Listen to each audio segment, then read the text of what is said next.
What's good, everyone? OJ here, and welcome back to another video. And I had to do a little bit of an update on Hyrule Warriors Age of Calamity because the unthinkable has happened, at least for me. Now, one thing to note here, guys, there will be absolutely no story spoilers, no combat spoilers, or any type of thing that you can think of when it comes to spoilers in this video. So rest assured, if you haven't gotten your copy of Hyrule Warriors Age of Calamity, or if you're still on the fence of getting the game, don't have to worry about it. I'm not going to be spoiling anything here because I respect you guys as the base, and I want you guys to enjoy the story when you finally get the opportunity to do so.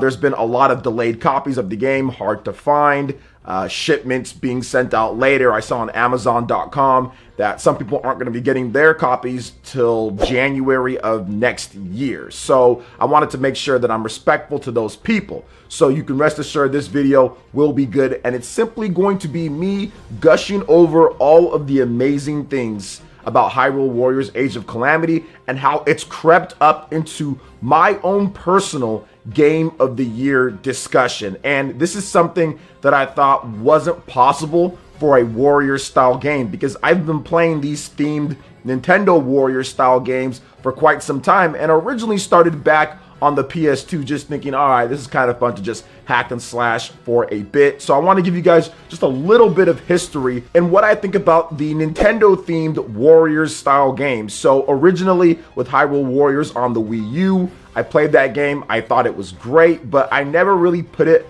up into a Game of the Year type of discussion or anything like that. Same goes with Fire Emblem Warriors. I thought it was fantastic. I thought they did a number of things better than Hyrule Warriors, in my opinion, when it comes to the strategy and the content and being able to move your members over and just a variety of different things that was already in the base game compared to the Hyrule Warriors base game and what they added in Definitive Edition on the Nintendo Switch. So I thought Fire Emblem Warriors was a little bit better. But once again, I never considered it a Game of the Year style of game in their respective years. But I have to say, with Hyrule Warriors Age of Calamity, this game for sure is creeping up into my Game of the Year discussion, and I'm going to go over a number of reasons why I think so. The initial impressions of Hyrule Warriors Age of Calamity is not amazing. Heck, I was like, okay, this is cool, but there's a big problem, right? If you go back and watch my first video when the demo came out, I said it's hype, but there's a big problem. So I was definitely a little bit concerned, just like other people were. Obviously, the frame rate was the issue in the demo, and while things did get better in the final release, there's definitely some areas where the frame rate is a problem, and I thought that that maybe could be a detriment throughout the whole experience, to the point to where I wasn't going to like the game anywhere near as much as I would have hoped it would have been. But honestly, this is the true definition, in my opinion at least, of a flawed gem. Yes, it's flawed with that there, but there are so many cool things once you start playing the game, and once you start getting into the atmosphere and the presentation and what they do, it really just draws you in. So my initial impressions were like, okay, this could definitely be a problem, right? But after playing the game now for 30 plus hours that I've put into it, haven't beat the game yet, but 30 plus hours that I've put into it, it just grows on you with the presentation, and it really just becomes something that when you're playing, you're not really too worried about it. You're involved in the combat, you're involved in everything that it's doing. So the initial impressions were a little bit worrying, and a lot of you guys have reached out to me, but the more and more that I play the game, the more and more I'm just absorbed in the combat and absorbed in the content, and really becomes something that's kind of like a side thing with it. Still there, but still absolutely amazing with what they do in order to keep you engaged in the game and the story. And like I was saying before with the presentation, it really does grow on you. The graphics, the music, the setup, the atmosphere, what they've done with it is just amazing. If you're a fan of The Legend of Zelda Breath of the Wild, this kind of takes it and brings it to a different level, right? Because not only do you have all these characters that you know from the game, but they let you see them in completely different ways. Breath of the Wild had a very minimalistic story approach to it, very minimalistic with the voice acting. You saw with the cutscenes and some of the stuff, but for the most part, it was very minimal, and that was intentionally done. But with Age of Calamity, they say, no, it's not minimal here. You have full-on cutscenes that are vibrant, lush, and really good. You have a lot of voice acting, and you actually see who each one of these champions are. That extra insight into the champions and what happened with them and their own personal struggles and what they do well, maybe what they don't do as well, is absolutely a joy to see. And it really just drew me in the more that I played the game, the more that they put like the setup with the music and what they do there. It's just absolutely incredible, and it's way better than I thought that it would be, because playing Fire Emblem Warriors and playing Hyrule Warriors, it always drew me in, but it always seemed like, okay, this is just kind of like the fan service, you know, type of thing. This is like, okay, it's cool, it's the music from the game, they remix it and all that, but at the end of the day, what does it mean? It means almost nothing, because the game isn't an actual canon game. But with this being actually canon, going back to the Calamity War,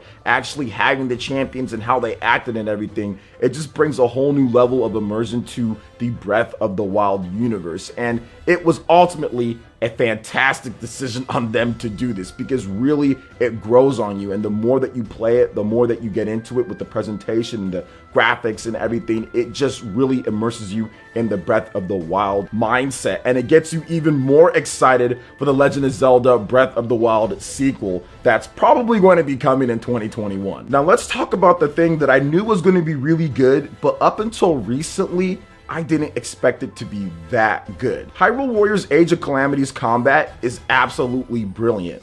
It has a flow to it that no other Warriors game that I've played has, like that edge, right? And let me explain exactly what I'm talking about here. When you're playing Age of Calamity, the variety of characters that are in the game is something that we've always seen. But the main difference between what we've seen before with other Warriors games and Nintendo themed ones and this one is the unique functions of each character. And it's not just a unique function like, oh, this character has a longer range weapon, so therefore they can attack from further away, but it's still your YYYX strings. It appears that way from the beginning, and that's why I was saying this game grows on you. It's going to lead up to something here. But the unique functions of each character and how they diversified how your toolkit works with the Sheikah Slate is something that's just genius. You're going to want to go back over and over and try out different strategies on bosses and different strategies on the little mini bosses in there in order to get the best results, in order to get the fastest times, in order to do a bunch of different things. And how can you effectively take out enemies as fast as possible and as efficiently as possible using different characters. And that's what sets this game apart more so than anything. I love the fact that if you're using the Sheikah Slate with Princess Zelda, for example, it's going to be way better, more efficient, and have a completely different play style with your combos than, like, let's say Link, or even using Rivali and what he does for stasis when you get that counter on an enemy, compared to what Urbosa does for stasis and when she gets it. And I want to make sure that I'm careful with the footage here too, guys. So you might not see a lot of variation with it too, just because I don't want to spoil things for people and anything. But I want you guys to understand with how the combat works with the Sheikah Slate and how multiple different characters have these different functions. And it seems like a basic and simple thing at first, but the more you play the game and the more characters you get, the more you line up with the champions and other characters that are in the game, you start realizing how awesome it is to have those unique functions for each character and how it plays into battle. And I think one of the most important things that people sometimes overlook with this type of game, and for me personally, it's definitely the difficulty, the combat difficulty, along with the Sheikah Slate, along with the different functions and unique actions for each character. When you put it on the hard mode or you put it on very hard and you play, it forces you to use all of those strategies. You just can't press Y the whole time. You're going to get bodied if you do so against a boss like a Lionel, or against a Stone Talus or a Frost Talus or something like that. You're going to have to make sure that you intelligently pick what characters you want to use when it's a side quest, or what strategies you're going to do when fighting these enemies, because on the harder difficulty you're going to have to use all that, and that's where the combat really just explodes. And for me, it pushed it into that Game of the Year category, and ultimately it ends up just being fun. And I know that's something that we've talked about before on the channel, but fun. The fun factor in this game, running around, doing all these different combos, all this different flashy stuff, the variety of weapons that you can use with Link, the different types of combat options that you have with all these different characters, it becomes a super fun experience despite the flaws, which is why I said it's a flawed masterpiece. Despite those flaws, it becomes so fun going through these levels and having the type of variety that you didn't see in Hyrule Warriors or Fire Emblem Warriors. But it still takes some of the best aspects from those games and what they added in, being able to take a party member and send them somewhere on the map in order to take a stronghold or something like that. So to me, the combat options, the viability of the toolkits that you have with each character, the fact that the Sheikah Slate changes up what you do based on the character that you're using, the unique functions within each character and different combo strings creates a combat experience to me that is unrivaled when it comes to other Warriors game and really immerses me into it to the point where I've been having so much fun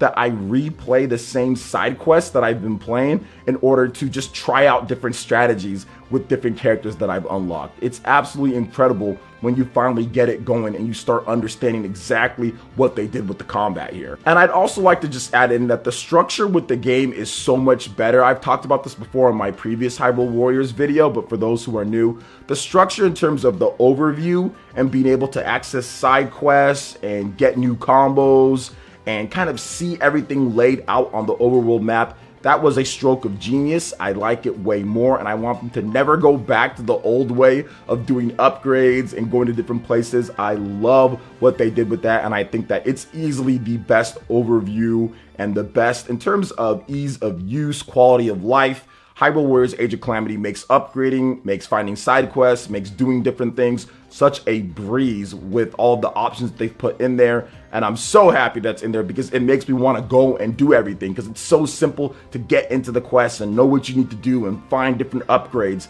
They've just done a masterful job with that as well. So ending out here, guys, this is something, like I said, I thought couldn't happen because I've never put a Warrior style game in any type of the Game of the Year discussion for me, but this is easily my favorite Warriors game of all time. And this is easily one of the best games for me in 2020. It's in my Game of the Year conversation, and I'll have a separate video going over my finalists for Game of the Year, and of course I'll have a vote that you guys can access on the community tab, so look out for that. But overall, not only am I very impressed with what they did with Age of Calamity, gameplay, story, combat-wise, and everything, I want them to make another one where they kind of take things even a bit further after the sequel of The Legend of Zelda Breath of the Wild. So what do you guys think about Hyrule Warriors Age of Calamity? No spoilers, please, in the chat. I'd love to hear what you guys have to say in the comment section below. All right, guys, that wraps it up for this video here. Check out the links in the description. We've got Twitter. Go and give us a follow on there. Stay up to date on all the latest gaming news and information.